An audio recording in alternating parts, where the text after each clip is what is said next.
ललाट फटले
अखिलेश्वर कारण करुणा करुणालय तड़ुरंगी पीताम्बर भारी भगवान श्री बालकृष्ण लाल की 92 पूज्य स्वरूपा श्रीमद् भागवत सप्ताह ज्ञान यज्ञ में आए हुए समस्त श्रोता बंधु माताएं बहनें बड़े बुजुर्ग आचार्य धर्माचार्य मंचाचार्य महान अंतर्राज्यीय संगीत कलाकार नृत्य के प्रति भगवान की कथा में अवगाहन से पूर्व अपनी मन पर वाणी को सर्वप्रथम भागवत की इस गंगा में गोता लगाते हैं। नाम संकीर्तन का मन पर वाणी को पवित्र करने हेतु तालियां सभी बजाएंगे, नाम सभी लेंगे। भगवान का नाम बड़ा ही मधुर है, पाप सुनते ही उड़ जाता है। आइए भगवान का मधुर नाम लेंगे, इसके बाद में प्रवेश भाव के साथ आनंद के साथ।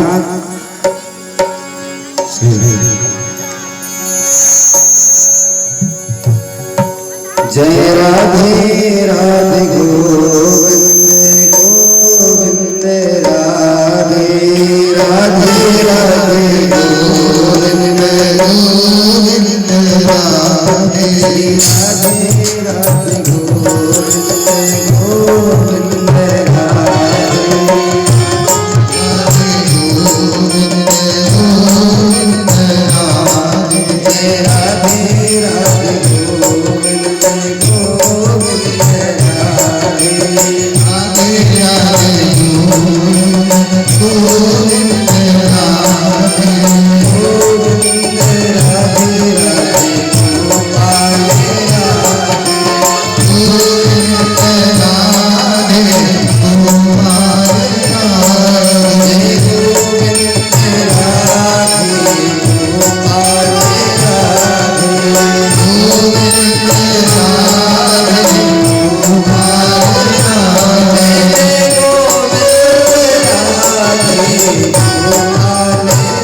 हेलो हेलो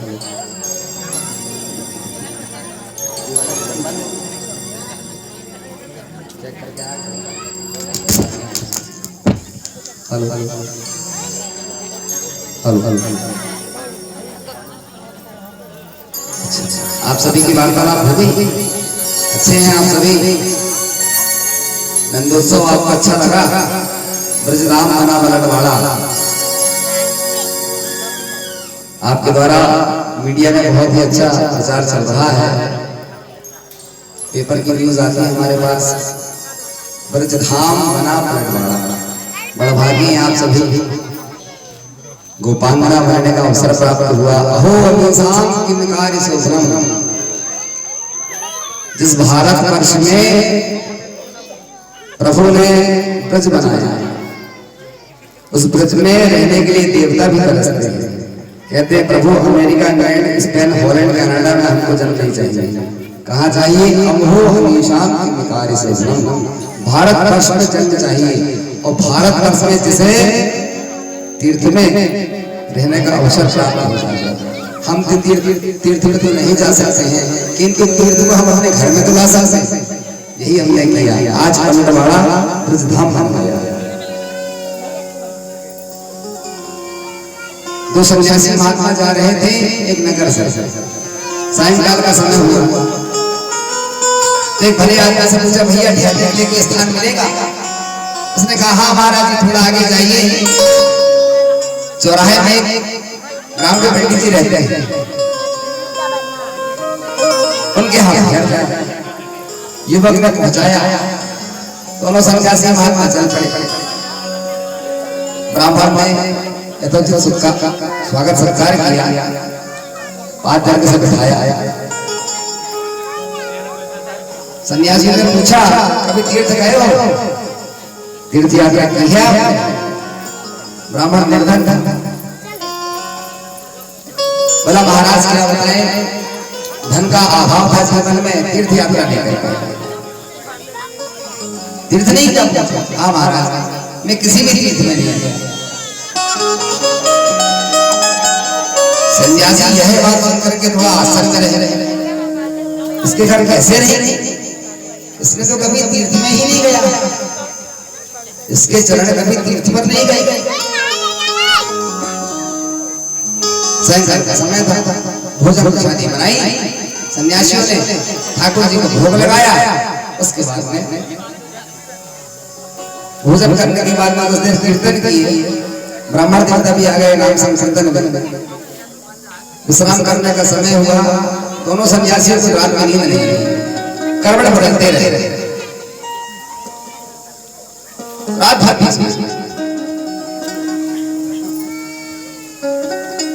12 बज गए।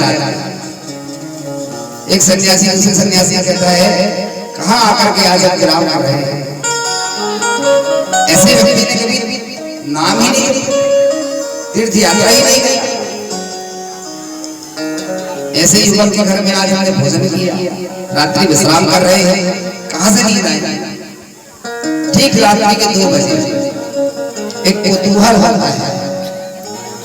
ब्राह्मण के द्वार में काली काली गाय आती और द्वार में आकर के लौट होती और कुछ देर बाद में वे श्वेत वर्ण की हो जाती। सन्यासी ने अपनी आंखों से देखे तो आश्चर्यचकित रहे, ये क्या देखते हैं? काली काली गाय आती है, द्वार लौट होती और श्वेत वर्ण की हो जाती। एक सफेद होती, दूसरी वही भी सफेद होती, तीसरी आए और एक क्षण चली जाती। सन्यासी ने पूछा, हे गौ माता, आप कौन हैं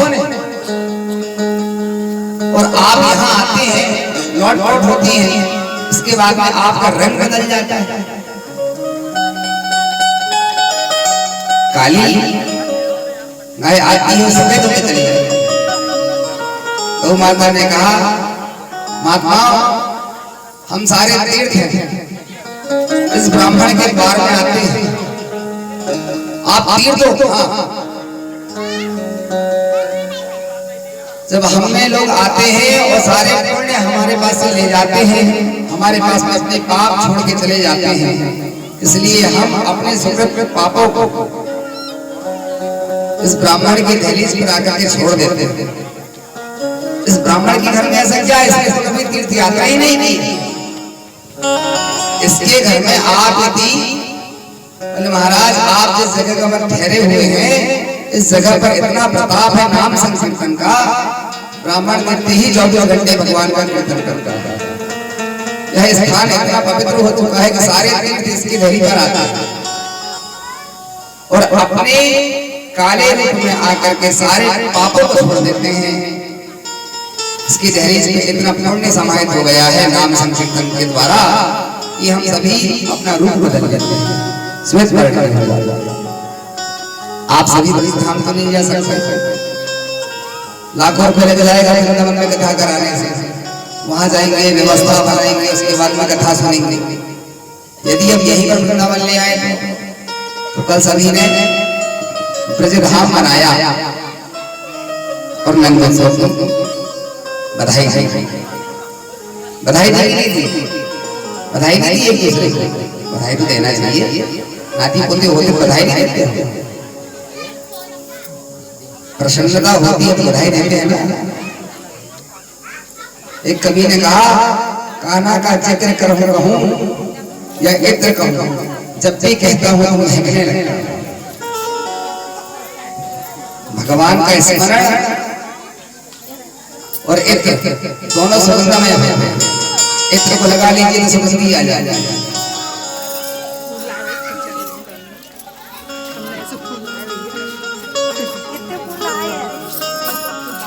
वृंदावन में श्री वसुदेव जी महाराज जब गोकुल छोड़ करके आए कन्हैया, यहाँ कन्या उत्पन्न हुई अष्टभुजाधारी। कंस ने जब मारना चाहा तो भगवती उसी क्षण विलुप्त हो गई। और अरे दोस्त, तुझे मारने वाला तो ब्रज में जन्म ले चुका है। कंस ने पूछा, मैया जी और बता दे किसके घर में जन्मा है? अष्टभुजाधारी भगवती दुर्गा बोली, अरे पापी कंस, पूरी कुंडली अभी लाने का क्या? इतना तो स्वयं भी बदला कर सकता है। और अंतर्धान बहन देवी, मैंने प्यार ही तुम्हारे 6 पुत्रों को मार दिया, मुझे क्षमा करो, कारागार से मुक्त किया। नंदन बाबा 90 वर्ष के है गए।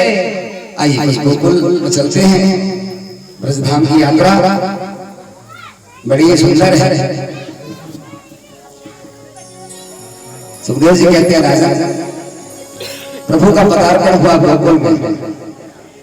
जब गोकुल पहुंचे नंद जी के यहाँ तो नंद जी महाराज 90 साल के डोकरा है। नंद बाबा की कोई संतान नहीं।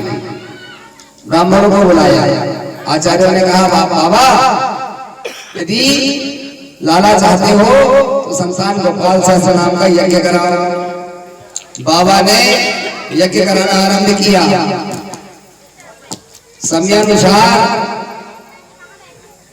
यशोदा मैया को गर्भ होगा और उनकी ननद सुनंदा जी को सूचित किया गया। बहन सुनंदा चली आई, इस भाव से आई कि भैया को बुढ़ापे में लाला है जाना, तो हमें पहले ही चल देना चाहिए। क्या होगा? तो भैया से सुंदर हम रत्न आभूषण से प्राप्ति करेंगे। रात्रि का समय था, वसुदेव जी छोड़ करके आ गए। जो कन्या ने जन्म लिया था उसे उठा करके ले आए। सोते हुए भगवान को छोड़ करके प्रातः काल हुआ। एक सेविका गई, महाराज बधाई हो, बधाई। सुनंदा जी बोले, काई की बधाई? जैसे नंद बाबा ने सुना तो कहा, बहन बता भी दो। सुनंदा जी कहने लगी, भैया पहले संकल्प करो, 9 लगा हार दोगे तो बताऊंगी। बाबा बोले, एक छोड़ बहन, मुझे 2 दूंगा, अब बता। सुनंदा जी बोली, बाबा लाला भाई है, लाला बधाई हो, बधाई। आज नंद जी के आरंभ का पारावार नहीं रहा, अति प्रसन्न। सुखदेव जी कहते हैं, राजा ब्रज में आज आनंद भया। 5 भौतिक शरीर जीव का हुआ है, परमात्मा का नहीं हुआ। इसलिए जो आनंद से प्रभु कैसे हैं? आनंद स्वरूप है। सच्चिदानंद रूपाय विश्वोत्पत्त्यादि हेतवे चिंग के ऊपर सत्य चित और आनंद आनंद हुआ, आनंद बढ़ रहा है। सभी लोग बधाई देने लगे। पंडितों ने कहा बाबा जल्दी से जाकर के यमुना में स्नान करो। बाबा को यमुना स्नान कराया गया। व्रत सखा आ गए। बाबा 90 साल की अवस्था में छोरा भाई है, बधाई तो देने पड़ेगी। बाबा ने जितने भी द्वार थे सभी खोल दिए, खूब ले जाओ। जो जहां से निकलता रमनते देते मानो आज रामायण भगवती लक्ष्मी ही ब्रज में कीड़ा कर रही हो। पीतल तांबे वाला, सोने चांदी वाला, हीरे मोती वाला। एक ब्रजवासी जा रहा था, अरे भैया कहाँ जा रहा है? 2 नंबर द्वार में। नहीं महाराज 3 नंबर द्वार में तो सोने चांदी के आभूषण बट रहे हैं। उसने भाई फेंका। जिस गली मोहल्ले में जाते सभी जगह आभूषण ही दिखाई देते। जिसने सोने चांदी को लिया है उसने वही फेंक दिया और हीरे मोती वाले द्वार पर चला गया। परीक्षित गदगद। आज ब्रज भूमि रत्न सागर से जैसे सभी जगह जहां भी दृष्टि गोचर होता सब जगह रत्न आभूषण ही दिखाई देते। बाबा ने सबको खूब दान दिया। छोड़ा पकड़ के लगे बाबा तो नूतन वस्त्र पहनाया गया। वस्त्र पहनाने के बाद में बाबा के आंखों में मोटो मोटो काजल लगाए गए, इत्र लगाए गए। बाबा को पान खिलाए गए। बाबा ने दर्पण में देख बाबा को जैसे दिखाया, अरे बाबा तो दूल्हा बन गए हो। नंद बाबा हंसने लगे, चोरे छोरा मोह को दूल्हा समझ रहे हो? जातकर्म संस्कार कराया आचार्यों ने। मित्रों को खूब दान दिया। महाराज आप नहीं होते तो मैं पिता नहीं बन पाता। नंद बाबा ने खूब भेंटें दी और खूब आनंद उत्सव मनाया गया।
गोकुल में ढूंढा तुझे, वृंदावन में ढूंढा तुझे,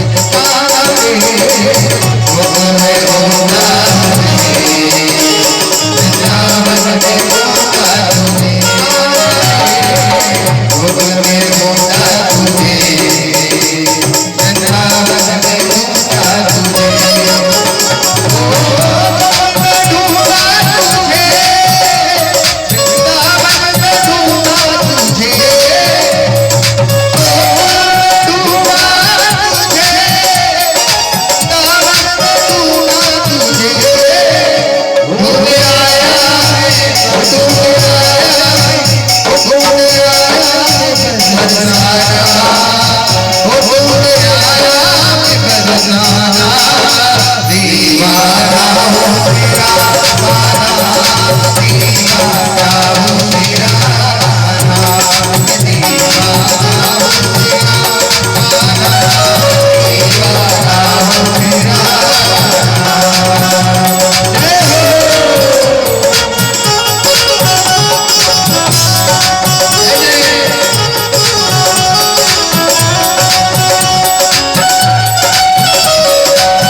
कृष्ण भगवान की आवाज ही नहीं आ रही इतनी सारी कल लड्डू कम पैसा आवाज सरपंच साहब यहाँ मौजूद। कल लड्डू भी खिलाया गया है आवाज नहीं आ रही आज हमको लेकर आएंगे गोवर्धन में 56 प्रकार के पकवान बनवाए एक 56 प्रकार के पर जयकारा थोड़ा तालियां अच्छे से लगनी चाहिए।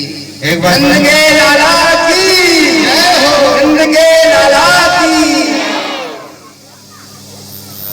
इस लोग में हाथ ऊपर करके उन्होंने जयकारा लगाया 56 प्रकार के। चलो ठीक है, किसी प्रकार से जयकारा लगाया। सायंकाल में 56 प्रकार के भोग आपको प्रसाद में देंगे। इस प्रकार आप सेवा जरूर देते हैं। इस प्रकार से आनंद लुटाया जाए। एक पंडित जी को पता चला कि नंद बाबा के यहाँ अनेक प्रकार से रत्न आभूषण दक्षिणा में दिए जा रहे हैं, जा रहे थे। पिता ने पूछा कहाँ जा रहे हो? तो कहा मेरे मन आनंद भयो ब्रजराज ही याचन आयो। बाबा मैं नंद जी के यहाँ जा रहा हूँ। क्यों? आज उनके यहाँ साक्षात भगवान ही आए हुए हैं। पुत्र हुआ है हमको, इसलिए मैं बधाई देने जा रहा हूँ। अपने अपने मन को मथो कहे सब परिवार बैठाओ। आप लोग नहीं जा सकते, यही सब मन से ही उनको आशीर्वाद दे रहे। चुप चुप चाहिए उनका लल्ला। मेरे बात कहो समझाए राय सो तू जाए आशीषा दीजो। अच्छा आप जा रहे हो, ठीक है बेटा, अब बुढ़ापा आ गया, मैं तो नहीं जा सकता, कहीं नहीं छोड़ा दे। खूब बात है। पिता कहने लगा आशीर्वाद देते समय हमारी हाथ मत आना। हाँ बाबा क्या लेके आना है? तो पिता कहते हैं 200 भैंस मन मन की मेरे काजे लीजो। बाबा से कहना कि 200 भैंस दे मुझे, इस बात के लिए खूब दूध पीना है। अच्छा बाबा पिता पाछे आछे समझायो तिने तेरे थे भैया उनके काजे दीजो बाबा 700। मेरे लिए सुबह का 700 के लिए लेके आना। बड़े भाई खड़े हो गए। तुम जा रहे हो नंद बाबा के यहाँ, उनसे कहना कि मुझे 700 गाय दे, वो भी सुंदर दुधारू कमला गाय देना। अच्छा भैया तू मेरी बूढ़ी अति ही सुखदाई देवता के साथी बाके लाने दीजो बाबा सुबह 700 हाथी। मेरा बेटा पिताजी जब आप सबके लिए लाएंगे ना तो मेरे लिए भी आप 700 सुंदर हाथी मांगना नंद बाबा से। अच्छा बेटा ठीक है लाला। इस प्रकार परिवार के सभी लोगों ने कहा कि छोटो सुख चंचल अति मेरो लाड़ लाज को जोड़ा बाकी काजे दीजो बाबा 10 है राशि घोड़ा। मेरे लिए आप 10 घोड़े और हाथी लेके आना। अच्छा कि बेटी एक लाड़ली मेरी वो चलत आई भई ठाड़ी कहत कहार पालकी ले सोच भराई गाड़ी। पिताजी मेरे लिए आप जो है तो पालकी भर लेके आना। सभी ने मंगाया। जब वह ब्राह्मण गया अपनी लिस्ट दिखाया है बाबा को जितना लगे उतना ले जाओ। खूब दिया नंद बाबा ने खूब आनंद उठाया। आनंद सुखदेव जी कहते हैं राजन 6 माह लग गए, ब्रज में पता ही नहीं चला समय का और आनंद अभी भी बढ़ रहा है। यशोदा मैया बधाई हो। ऐसे एक मैया जा रही थी बधाई देने के लिए, इतनी बाबरी है गई, सुध भूल गई लाला को देखने के लिए कन्हैया को बधाई दिया यशोदा मैया को। तो मोटो मोटो काजल जो आंखों में लगाया जाता है, मैया ने आज सुध भूल करके लाली की जगह पर लगा ली। ओठन में कारे काजल लगा लिया और लाली को आंखों में लगा लिया। एक छोरा मिला रही मैया, वो तो तकना है बाबरी है गई, चोरे लाला कहा मैया मोड़ो तो देख लेती, नेक्स्ट करने लगी मैया सुंदर सजी, परंतु मोटो मोटो काजल आखिर में लगावे बारो लाली की जगह काय लगा के आई। अरे भैया, अरे लाला अब कैसे करूं? लाला ने युक्ति बताई, भैया तू ऐसे मोड़े में हाथ धर के देखे तो कोई तेरे ओठों को ना देख पावे, कोई नहीं समझ पाएगा कि तूने काला काला काजल ओठों पे लगा लिया। तो कहा ऐसे ऐसे प्रेम में विद्या में सासू छूट के रोना, तो जब तो रोएगी तो आंखों की जो लाली है वो छूट जाएगी। और ऐसे हाथ पकड़ के जाना, और जैसे ही वहां बधाई देते समय माखन का लौंदा मिले तो भैया दो माखन के लौंदा खा ले, माखन के लौंदा खाते ही तेरे मोड़े पुकारों का जब छूट जाएगा और तो खूब आशीष दे। इस प्रकार से ब्रज बाबा यशोदा मैया की बधाई देने जाती है। सुखदेव जी कहते हैं ब्रज में आनंद है, परमात्मा का स्वरूप दर्शन करने के लिए समस्त देवता पुष्प वृष्टि करते हैं।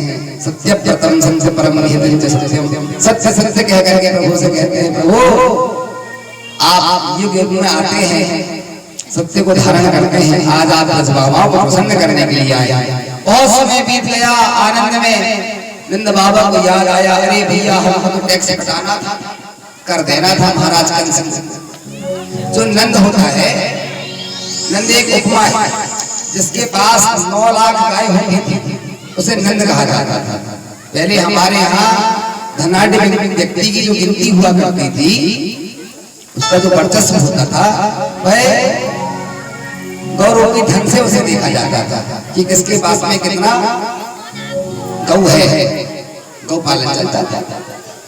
अब तो अन्य प्रकार से दृष्टि रखते हैं, जो बड़े लोग होते हैं श्रीमंत, नंद उसे कहते हैं जिसके पास में 9 लाख गाय है, उपनंद उसे कहते हैं जिसके पास 5 लाख गाय है। 10 लाख गाय वाले को प्रसवाहन की उपाधि दी गई, और जिसके पास में 1 करोड़ गाय होती है उसे नंदराज कहा जाता है। बाबा नंद भूल गए, आनंद में पतो ना चलो महाराज कंस को टैक्स देने जाना है। नंद बाबा ने कहा आप सभी खूब आनंद से रहो, मैं भी आता हूं। बाबा गोकुल से मथुरा पहुंचे, मथुरा मंडल में रहने वाले महाराज कंस को कर दिया, टैक्स देकर लौटे रहे थे कि वसुदेव जी से मुलाकात हुई। भैया जय हो, बधाई हो भैया, 90 साल की उम्र में आप पिता बने। नंद बाबा ने कहा आपको भी बहुत बहुत बधाई हो, लाल मेरा थोड़ी है, जैसा मेरा वैसा आपका ही मित्र है। सुन करके बड़ा दुख हुआ, आपके 6 पुत्रों को दुराचारी कंस ने मार डाला। भैया ठीक है, भाग्य में यही लिखा था। ओह महाराज आए आप आशीष देने जरूर आए, लाला आपको ही अपने पहाड़ जैसे दुख को वसुदेव जी भूल गए, इसे सच्ची मित्रता कहते हैं। तुलसीदास जी कहते हैं जे न मित्र दुख होए दुखारी, तिनहि बिलोकत पातक भारी। ऐसा मित्र बनाइए आप जो अपने निज दुख रज करी जाना, अपने पहाड़ जैसे दुख को वसुदेव जी भूल गए, मित्र ही दुख रज मेरु समाना। ऐसी अपार मित्रता। वसुदेव जी बोले आप यहाँ कैसे? कहा महाराज मैं तो कर देने आया हुआ था, पर आज के ज्योतिष पंचांग के अनुसार मैंने देखा है कि तुम्हारे ब्रज में कष्ट होने वाला है। इस प्रकार से मुझे पहले से ही भाषित हो रहा है। देरी मत करो, जल्दी से घर कर। नंद जी बोले क्या बोल? हाँ। वसुदेव जी ने जैसे ही कहा, नंद जी ने पुनः गले मिले और दोनों से राधे कृष्णा हुई। नंद जी अपने घर के इधर महाराज कंस ने एक सभा आयोजित करी। मैंने सुना हूं आकाशवाणी के द्वारा कि कोई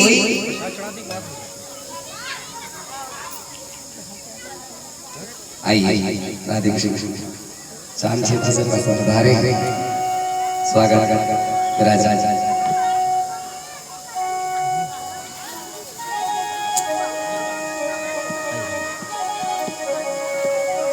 देखिए, श्रद्धा भाव लभते ज्ञान, शास्त्र का वचन है, जिससे श्रद्धा होगी उसे ही लाभ और ज्ञान की प्राप्ति होगी। बहुत बहुत सुभाषिश विराजी कथा सुने। कंस ने एक सभा आयोजित की। सभी कहने लगे, महाराज चिंता ना करें, आप जहां भी होगा पूरे ब्रज में, समस्त ब्रज के परिकर में हम एक एक घर में जाकर के देखेंगे, जितने भी बालक अभी हुए हैं सभी को नष्ट कर देंगे। बहुत पता क्या नहीं। किसी ने कहा, महाराज गोकुल में नंदोत्सव मनाया जा रहा है। पूतना बोली, महाराज इस कार्य को हम पूरा करेंगे। ठीक है। तो पूतना ने अपना स्वरूप बदल लिया। अहो स्तन काल कूटम जिघांसया पावयदाप्य सर्वे। समस्त लोग जा रहे थे नंद भवन में बधाई देने के लिए। यशोदा मैया सबको बैठाते जाती, सभी कहे जलपान कराती, आसन देती, भैया बधाई हो। सभी आशीष देने जाते। मौसी जी पहुंच गए रूप बदल कर। भैया पहचाने मुझे? अरे आपकी मौसी की मैं बड़ी बहन की बड़ी बेटी हूँ। ओहो बहन, काफी समय से मिला नहीं। मिले नहीं हो? कोई बात नहीं, आओ ला। भगवान को देख रही थी कहाँ पर बैठे हुए हैं। कन्हैया पालना में लेटे हुए थे। भैया आप लाला पास से वो और सखियों से मिलो। यशोदा मैया रस बाबा आते जाती, सभी बधाई देते। मैया उन्हें जलपान देने चली गई।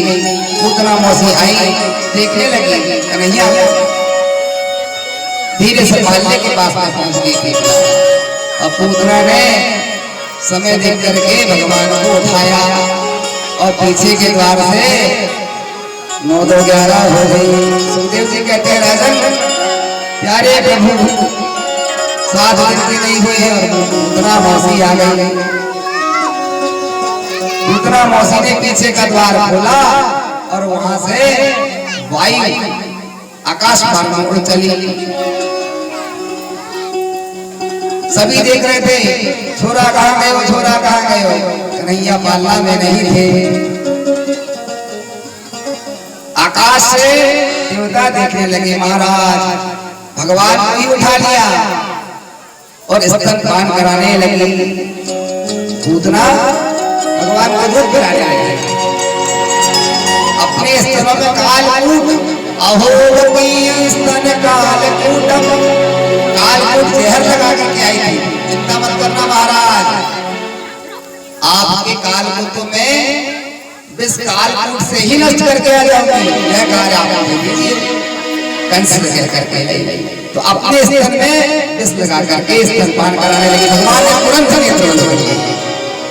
जैसे ही नेत्र बंद किए, ब्रज के कई प्रकार से बंद करते हैं।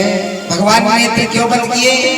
इसलिए भगवान ने नेत्र बंद कर लिए क्योंकि भगवान के एक नेत्र में सूर्य, दूसरे नेत्र में चंद्रमा रहते हैं। यदि भगवान नेत्र खोल करके स्तनपान करते तो सूर्य और चंद्रलोक की प्राप्ति हो जाती पूतना को। इसलिए भगवान ने नेत्र बंद कर लिए। अथवा भगवान ने नेत्र इसलिए भी बंद कर लिए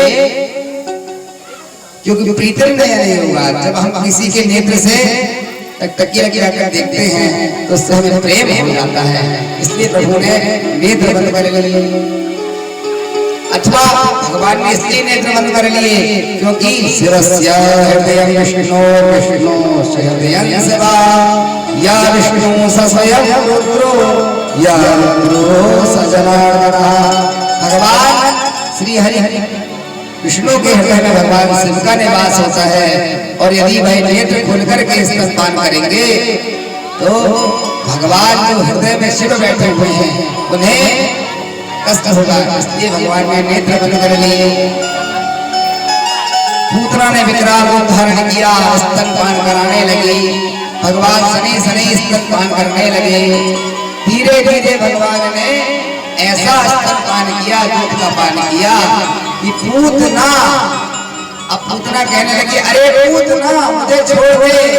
भगवान बोले मौसी जी हमारी यही देख, हमारे साथ बड़ी विडंबना है, एक तो जल्दी से किसी को पकड़ते नहीं है और जिसको पकड़ लेते फिर उसको छोड़ते नहीं है, उद्धार तो आपका होते रहेगा। पूतना मौसी बोली छोड़ दे, पूतना को नहीं छोड़ा। अहो भगीय स्तन काल कूटम जिघांसया पाए यदप्य साध्वी ले गगन धातृचिता तन्पुण्यम ब्रह्मवालयालम शरणं व्रजेमा। पूतना वाला घातक नहीं, रुधिरासा बहुत अच्छी थी पूतना। नहीं महाराज कैसी थी? सुखदेव जी बखान करते हैं बालकों को खाने वाली, रुधिर रक्त को पीने वाली, मांसाहार का भक्षण करने वाली। फिर भगवान ने उसे सदगति क्यों प्राप्त कराई? धात्योचित गति भगवान ने दी। मैंने कल भी बताया था कि 4 प्रकार से मुक्ति होती है, साशिष्ट सामीप्य सारूप्य सालोक्य। उपासना मुक्ति होती है, सामर्थ्य मुक्ति, अपने स्वयं के द्वारा योग बल से मोक्ष को प्राप्त करना, उसे सामर्थ्य मुक्ति कहते हैं, वेदांत का विषय है। भगवान ने धात्योचित मुक्ति दिया। यशोदा मैया को 100 वर्ष के बाद में जो मुक्ति भगवान ने दी, आज मौसी जी को क्षण भर में दे दी। भगवान ने इसलिए मुक्ति दी पूतना को क्योंकि पूतना मौसी ने कार्यक्रम वाला ही किया था, स्तनपान कराता था, माही अपने बच्चे को कराती। इसलिए प्रभु ने विचार किया है राक्षसनी है, हिंसा करने आई हुई थी, मारने की इच्छा से यहाँ पर आई हुई थी, किंतु इसने जो कार्य किया है वह तो माँ वाला ही है। एक माँ ही अपने बच्चे को स्तनपान कराती है। इसलिए प्रभु ने पूतना के प्राण पखेरु को पुनः ही खींच लिया और देखते देखते आकाश मार्ग से त्रिकप्युति 6 कोस की हो गई पूतना। 12 किलोमीटर का विशाल काय शरीर, 6 कोस कहते 12 किलोमीटर का, इतना बड़ा विकराल स्वरूप पूतना का।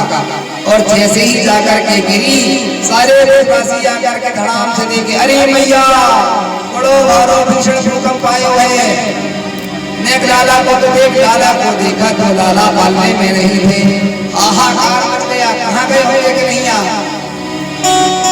एक छोड़ा करता है मैया मैया, मैंने देखो ढेर सारे झाड़ा टूटन की आवाज आ गई, पेड़ टूट गए। इतना विकराल स्वरूप था। नंद बाबा आए, दौड़ करके देखा राजमहल में कोई नहीं है, जाकर के देखा तो आगे भीड़ लगी हुई थी।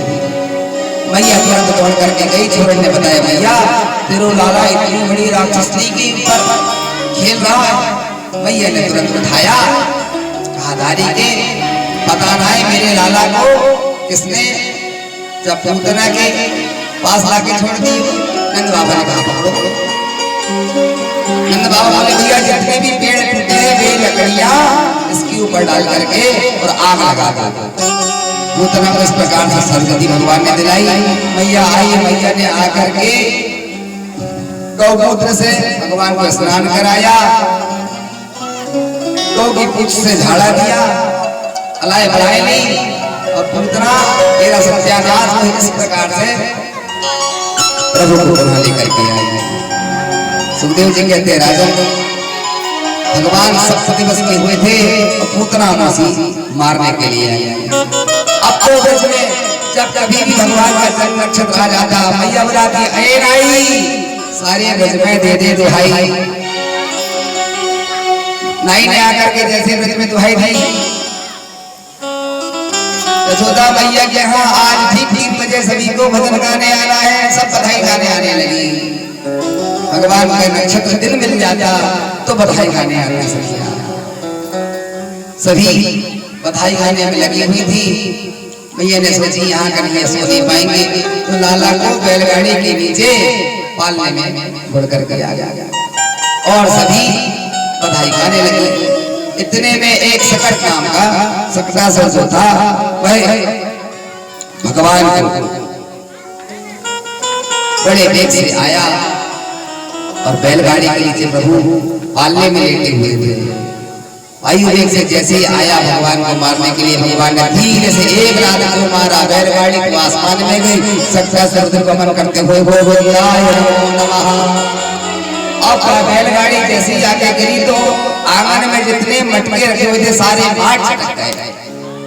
मटकियों को छटकते देख आवाज आई, मैया तोड़ करके आई, हाय मैया छुरा आए गए, मैया पर टकराए, आज ना भूकंप आयो और मैया हमने देखे तेरे छोरा ने ऐसी लात मारी कि बैलगाड़ी आकाश में गई, धमाम से आके नीचे गिरी। ये बोली बाबू ऐसे गए हो, मेरे छोरा के इतने बड़े बड़े पांव और बैलगाड़ी आकाश में चली जाए, बाबू रह गए हो। भैया ने पुनः उठाया और भगवान को भीतर ले गई। सकटासुर का भगवान ने वध किया। इसी प्रकार करना बताया, उसने भगवान को बड़े वायु वेग से उठाया और अपना विकराल रूप धारण किया। प्रभु ने उसे ले गए और एक विशाल चट्टान थी, उसमें ले जाकर के जैसे ही गिराया, रुधिर बमन करते हुए चट्टान पर गिरने से शिला में और उसकी मृत्यु हो गई। बोले भक्तवत्सल भगवान की। इस प्रकार से प्रभु ने सकटासुर व्रत को मुक्ति प्राप्त कराई। कन्हैया धीरे धीरे पढ़ने लगे। एक दिन मैया स्तनपान करा रही थी, भगवान ने धीरे से मुख खोला। भगवान की अधर मुस्कान को देखते ही मैया बड़ी प्रसन्न होती। ब्रज के रसिक कहते हैं, अधरम मधुरम बदनम मधुरम हसितम मधुरम चलितम मधुरम। संपूर्ण रूप से ही मधुर है। मधुराधिपते रखिलम मधुरम मधुराधिपते रखिलम मधुरम मधुरम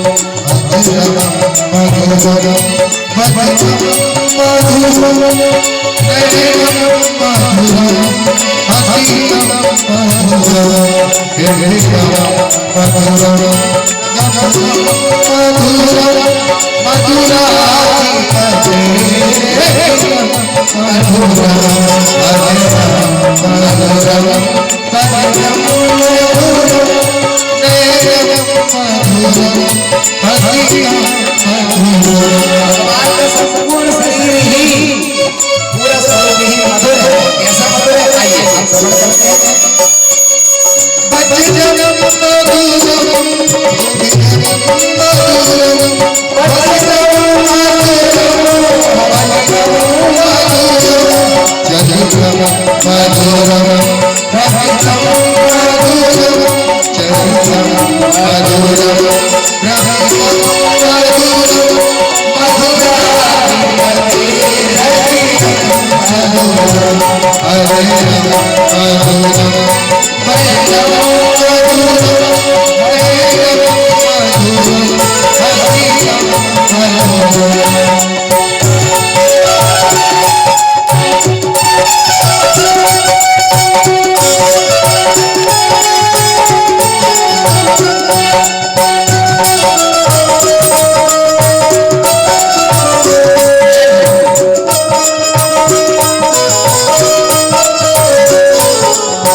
अधरम मधुरम, भगवान के जो अधरोस्त्र हैं वे भी अति मधुर हैं, नयन वे भी अति मधुर है। सब कुछ संपूर्ण स्वरूप ही प्रभु का मधुर ही मधुर है, इसलिए मधुराधिपते रखिलम मधुरम। प्रभु ने मुस्कुराया और जैसे मुख को खोला तो मैया ने क्या देखा, भगवान के आज श्रीमुख में पहाड़, पूरा उत्तराखंड ही बसा हुआ है। नहीं सही, उत्तराखंड में सबसे ज्यादा नदी, आकाश, पर्वत श्रृंखलाएं हैं। जैसे ही भगवान ने खोला, मैया ने दर्शन किया, तारामंडल, पृथ्वी घूम रही है, समस्त प्रकार के भू पहाड़, वन पर्वत, उद्यान भगवान के श्रीमुख में दिखाई दे रहे हैं। मैया तो देखते रह गई और मैया का मुंह खुला की खुला रह रहा है। दैया मेरे छोरा के मोड़े में इतने बड़े बड़े पत्थर। और मैया ने जैसे ही पुनः आंखों को नीचा हो गया, बुढ़ापा आ गया भैया, बुढ़ापे की आंखें हैं। भगवान ने तुरंत अपनी माया शक्ति को कहा, लुप्त हो जाओ। लुप्त होते ही प्रभु मुस्कुराने लगे, धीरे से थोड़ा सा मुंह से बाहर आ गया। सुखदेव जी कहते, राजन प्रभु किस मधुर लीला को देखते हुए समस्त देवगण भी नैते नैते कह करके प्रभु घोष करते। इस प्रकार प्रभु ने मैया को दिव्य दर्शन कराया। अरे मैया, तू दिन छोटे मोटे असुर से लड़ती है, तेरा मैया इन सबसे पहलवान है। सवई वाला मलिनान का परेशान, अतुल्य बलशाली है तेरा कन्हैया। कन्हैया छोटे से बहुत समय हो गया। एक दिन रोहिणी मैया ने कालांतर में पुत्र को जन्म दिया, उनसे दाऊ जी का प्राकट्य हुआ और जसोदा मैया से प्रभु श्री कृष्ण। नंद जी कहने लगे, बहुत समय बीत गया है, छोरा बड़े हो रहे हैं दोनों, इनका नामकरण संस्कार कराया है। किंतु महाराज कंस का भय था, समस्त ब्रज परिकर में लोग जा करके जितने बच्चे पैदा हुए थे सभी को भोज कर रहे थे। कुल गुरु गर्गाचार्य जी को बुलाया, गुरुदेव बच्चे बड़े हो रहे हैं, नामकरण संस्कार कराना आवश्यक है। गुरुदेव बोले, चिंता मत करो, पर राजमहल में मैं नहीं आऊंगा। कहाँ आओगे महाराज? गौशाला में दोनों बालकों का नामकरण किया जाएगा। ठीक है महाराज। नंद बाबा आए, सूरन को नामकरण होना है, तैयारी करो। शुद्ध मुहूर्त निकाला गया गौशाला में। गृहस्थौ सत्गुणं लाभे गौशालायाम सहस्रकम। कहीं भी किया गया कार्य यदि आप घर में करते हैं, पूजन पाठ अभिषेक यज्ञ जप, किसी प्रकार का शुभ कार्य आप घर में करते हैं तो घर में कार्य कराने से केवल 100 गुना फल की प्राप्ति होती है। 100 से बड़ा क्या होता है? 1000। तो बोले महाराज, यदि घर से ज्यादा लाभ पाना हो तो कहाँ करें? तो कहा गौशालायाम सहस्रकम। गौशाला में वही पूजन पाठ तप इत्यादि आप कराएंगे तो आपको 1000 गुना फल की प्राप्ति होगी। 1000 से बड़ा होता है लाख।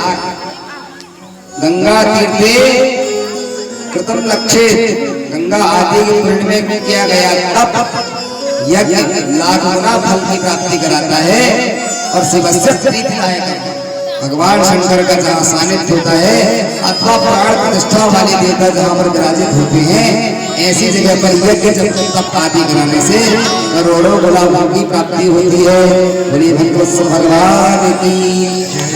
नंद जी ने गौशाला में व्यवस्था कराई। भैया को पता चला आज गर्गाचार्य जी आ रहे हैं। सुना तो हमने बहुत है, बड़े बड़े से पंडित हैं, बहुत बड़े ज्योतिषी हैं। रोहिणी जी बोली, ठीक है भैया, एक काम करते हैं, छोटे लाला को मेरे पास दे दो, मेरे लाला को छोड़ के अदला बदली कर ले।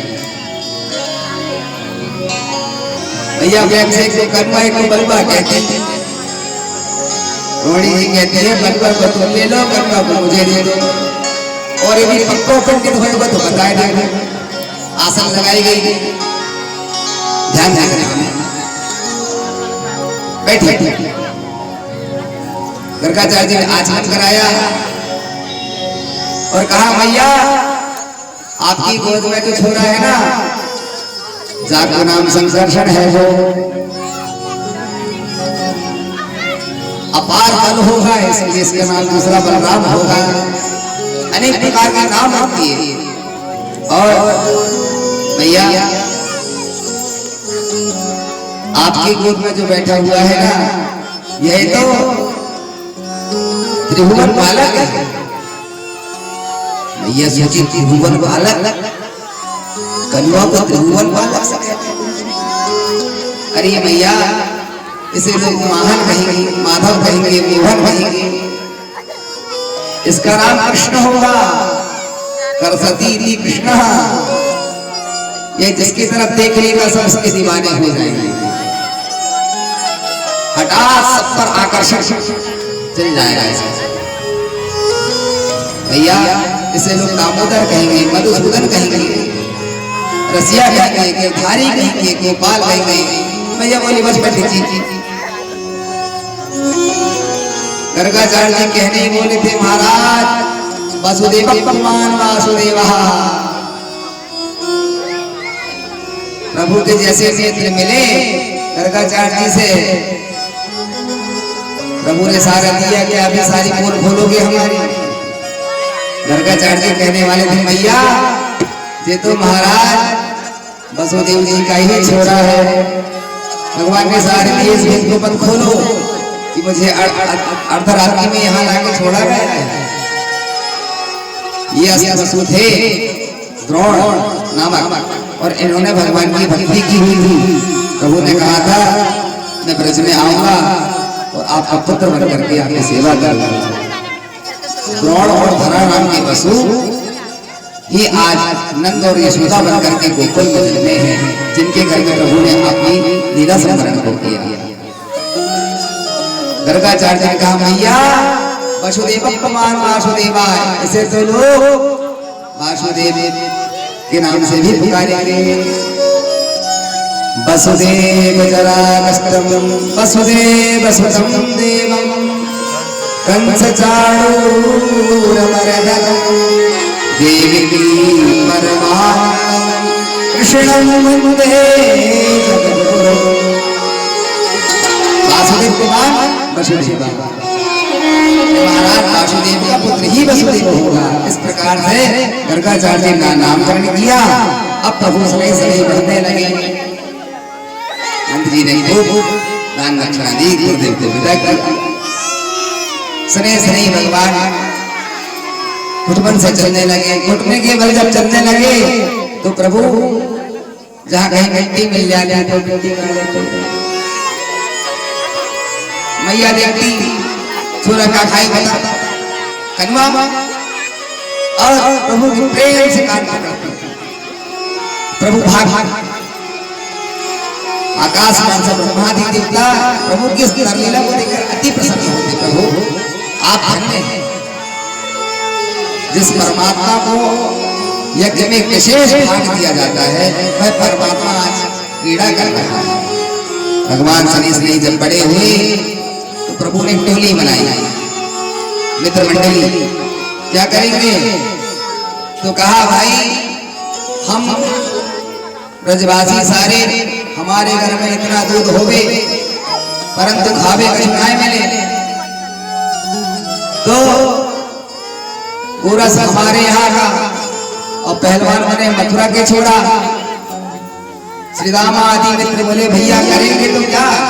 भगवान बोले चिंता मत करो, आज से हम चोरी करेंगे। चोरी करेंगे? हाँ चोरी करेंगे। किस बात की? माखन चोरी करेंगे। जिस परमात्मा को वैकुंठ आदि स्थान में नेत्र भ्रकुटी मात्र से ब्रह्मादि देवता भयभीत हो जाते हैं, भाई ब्रजराज ब्रज में चोरी गई, भगवान ने मंडली बनाई सखाओं के साथ और कहा चाचा मत करो, तुम्हारी मंडली का मैं अध्यक्ष। चोरी किसके घर से करेंगे? प्रभु बोले ट्रेनिंग अपने घर से करनी चाहिए, शुरुआत अपने ही घर से हो तो ज्यादा अच्छा। तो चोरी करने के लिए प्रभु अपने घर में जाते हैं, सभी बाल सका कहा कन्हैया नेक भैया ये बंदर नहीं भी खिलाए नहीं हो। प्रभु बोले चिंता मत करो। घर में पहुंचे, यशोदा मैया के ददिया सास के हाथ की जो मटकी रखी हुई थी, प्रभु ने उसमें से माखन निकाला, लौंदे निकाल के सभी मित्र को खिलाने गए। खूब खाओ, आनंद से खाओ, अपने ही घर का है। बंदरों को लुटाने लगे। एक दिन एक ब्रजवासी के घर जब पहुंचे तो उसने क्या कर रखा था, उसे पता चल गया था कि आजकल नगर में चोरी बहुत हो रही है। तो जहां माखन की मटकी रखी हुई थी धोनी, उसने वहां पे घंटी लटका दी। ब्रज बाबा ने वहां घंटी लटका दी, जो कोई भी उस मटकी को पकड़ेगा, छुएगा, स्पर्श करेगा, उसके हृदय ही वह घंटी संकेत देने लगेगी। प्रभु का कोई बात नहीं। प्रभु तो पहुंचे, अपनी मित्र मंडली को लेकर गए और माखन को निकाल के खिला रहे थे कि घंटी ने बजना शुरू कर दिया। सुरा बोले कन्हैया भाग, सखी आकर के तुमको मारेगी। कन्हैया पूरे माखन में लपट हो गए, कान पकड़ करके ले लेंगे। मैया से शिकायत, प्रभु ऐसा मुख बनाते नहीं भैया, मैंने बिल्कुल चोरी नहीं की। सुखदेव जी कहते राजा बेबद सखियां प्रभु को देखने के लिए अनेक प्रकार की शिकायतें लेकर के जाती हैं, इसी प्रकार हम कन्हैया को एक नजर देख ही नहीं। एक दिन तो एक दंपति सो रहे थे, सायंकाल रात्रि का समय हुआ, कन्हैया पहुंचे अपने मित्र मंडली को लेकर के। दिल में बड़ी पाबंदी रही, चोरी नहीं कर पाए, सबको माखन नहीं खिला पाए, भूखे होंगे। तो प्रभु गए और दोनों दंपति की पंडित जी की चोटी से पंडिताइन जी की चोटी मिला दी और प्रेम पूर्वक खूब माखन निकाल कर खिलाया। धीरे से प्रभु का कोमल पैर फिसल गया, फिसल से धड़ाम से मटकी नीचे गिरी, कन्हैया भी नीचे गिर गए। दही में सारा पूरे शरीर में दही निकल गया। पंडिताइन की नींद खुली, कहा पंडित जी चोर आए हुए घर में। पंडिताइन जैसे उठने को तो पंडित जी की चोटी भी साथ दोनों का आपस में झगड़ा होने लगा। अरे ये किसने किया? अब देखा महाराज तो पंडिताइन की चोटी से पंडित जी की चोटी मिली हुई। धीरे से ने बोला, इतनी देर में भगवान वहां से भाग।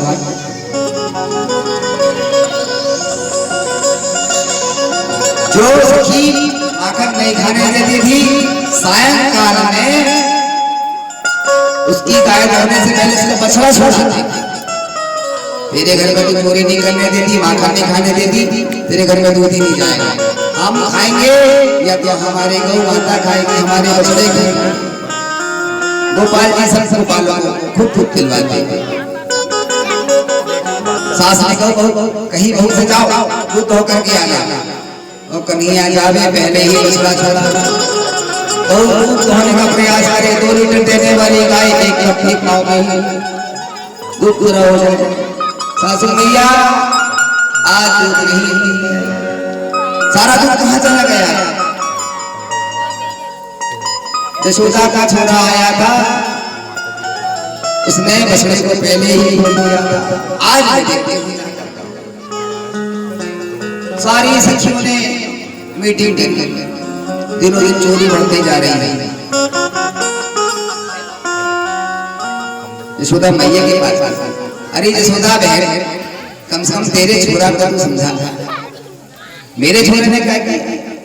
कहा बहन तेरे छोरे ने नाक कटा। यशोदा मैया बोली मेरे छोरा? कौन से छोरा ने? कनुआ ने? हाँ, मैया प्रेम से कन्हैया को कनुआ ही कहा करती थी। बुलाया, कनुआ भगवान ने कैसे देखा हो, शिकायत करने आई हुई हो, कोई बात नहीं। प्रभु ने नेत्र को नीचे किया, सिर नीचे करके बड़ी सौम्यता पूर्वक यशोदा मैया के पास आके खड़े हो। देख भैया कैसा मुख बनाता है, हमारे घर में आता है समस्त मंडली को लेकर के, और माखन के लौंदे कछू तो खाता है, कछू गिराता है, प्रेम से मांग करके खाए देती है। यशोदा मैया बोली, अरे बहन मेरे घर में कोई माखन की कमी है तो तेरे घर में मेरे छोरा तुम्हारे घर में जाए।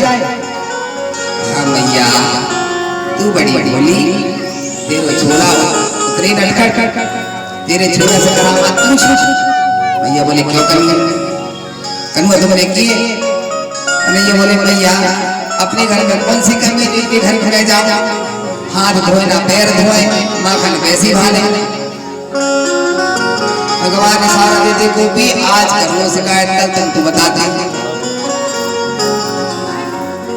एक गोपी कहने लगी मैया कल मेरे घर में आए और मेरे पति की चुटिया से मेरी चुटिया बांध दी और भाग गए माखन खा, मटकी फूट गई, गिर गई तो भागे भैया। एक कहने लगे भैया तेरे छोरा के डर से मैंने घंटी लटकाई थी, घंटी कोई निकाल थे तो तेरे छोरा था, मटकी का सारा माखन खा गए। सासू माँ ने कही अरे माखन खाओ, हालो मैंने निकाली तो मटकी खाली रखी हुई थी, तेरे छोरा ने नाक पे न करके मैया ने तुम्हें डांटा। बेटा अपने घर में कोई कमी है तो दूसरे के घर में चोरी कर। प्रभु इस प्रकार से माखन चोरी करके सुखदेव जी कहते राजा जिस परमात्मा को कभी भ्रकुटी मात्र दिखाने से ब्रह्मा आदि देवता गण भी भयभीत हो जाते हैं, वह परमात्मा आज ब्रज में आकर के और माखन चोरी कर रहा है। सखिया बड़े प्रेम भाव में कहती है ब्रज में, अरे तोहे क्या होने दे, हाथ लगाए कहूंगी मत, थोड़े गध की मटकी। कन्हैया इस प्रकार मटकी फोड़ेगा तो किसी दिन जोर से मार पड़ेगी। ब्रज के रसिक कहते हैं मत फोड़े गध की मटकी, मत फोड़े गध की मटकी, मत छोड़े गध की मटकी, मत छोड़े गध की मटकी, मत फोड़े गध की मटकी, मत फोड़े गध की मटकी, मत छोड़े गध की मटकी, मत छोड़े गध की मटकी। हे हो हाथ लगाए कहूंगी मत फोड़े गध की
मत तोड़े गजकी मटकी, मत तोड़े गजकी मटकी।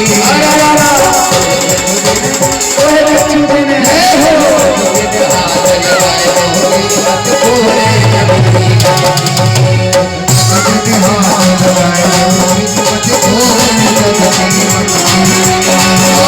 सोदा से गहराई आगे सोदा से गहराई, आगे जसोदा से गहराई सोदा से गहराई। भैया यशोदा से तेरी हमने शिकायत कर दी है दुनिया, और इसके बाद ये दिल नहीं मानेगा। अब घर चल तेरी हो पिटाई, अब घर तेरी हो पिटाई, आगे जसोदा से गहराई आगे सोदा से गहराई। क्या करेगी बरसाने की दुआएं करने लगी कन्हैया। तोहे उखल से दबाओ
तेरे घर में कोई आदत आभूषण की कोई कमी है?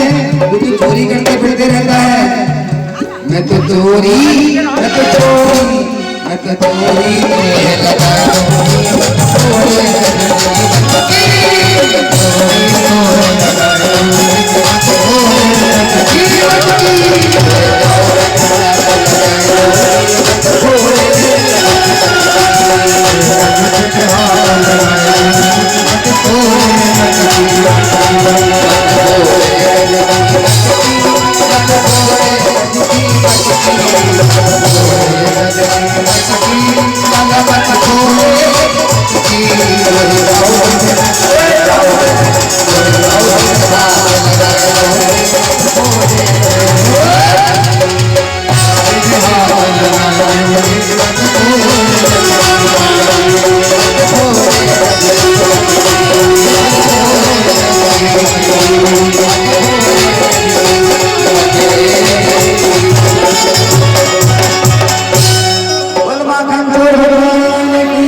चोरी करता मुझे गाने से कन्हैया कहते हैं तुम भैया से शिकायत करे मेरी, आज तो तेरी मटकी ही छोड़ के रहूंगा।